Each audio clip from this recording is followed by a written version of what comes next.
Smoking tobacco is the leading preventable cause of deaths in Australia. But did you know that you can still buy a pack of cigarettes with your milk and your bread? But now the National Lung Foundation wants to change that. Yes, it's calling on the major supermarkets to ban the sale of all tobacco products.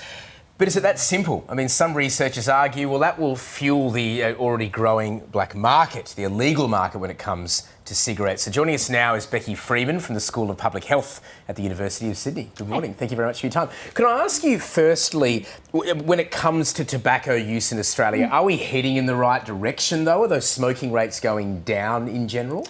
Yeah, look, it's a pretty good news story in Australia. You know, if I think back into the late 90s when a third of the population was smoking every day, we now have less than 10% of people in Australia smoke every day. But of course, we know that 2 out of 3 people who continue to smoke will die as a result of their addiction. So we're not done yet.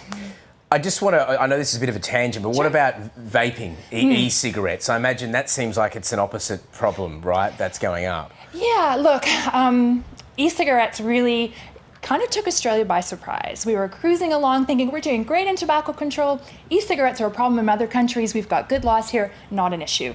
And then COVID came, public health, we took our eyes off other issues, rightly so, and vaping rates skyrocketed amongst young people in particular.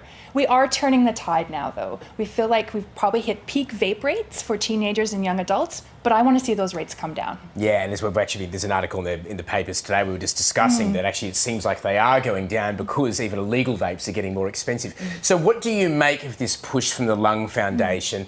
Hey, why should you be able to go and buy cigarettes with your milk and bread, take them off the shelves of major supermarkets? Would that work? Yeah, I took the bus here today and I hopped off the bus at Central Station and I stood on the spot and I looked around and there were 6 places I could buy cigarettes from. 6 in a 50-meter radius. They do seem to be everywhere. It was ridiculous. And you think about, we want people to eat fresh fruit and vegetables and healthy products, and it's easier for me to buy cigarettes than it is to buy those fresh food products. When you go to the supermarket though, it's not like they're prominent, right? There's no signage. You've sort of got, they're not displayed. You've sort of got to know where to go if you're a smoker. I'm wondering whether we're focusing too much on that side of things, the consumer side of things, and not on the behavioural side of things, but also the fact that we've just got to tackle that black market because it seems to be becoming a major, major problem.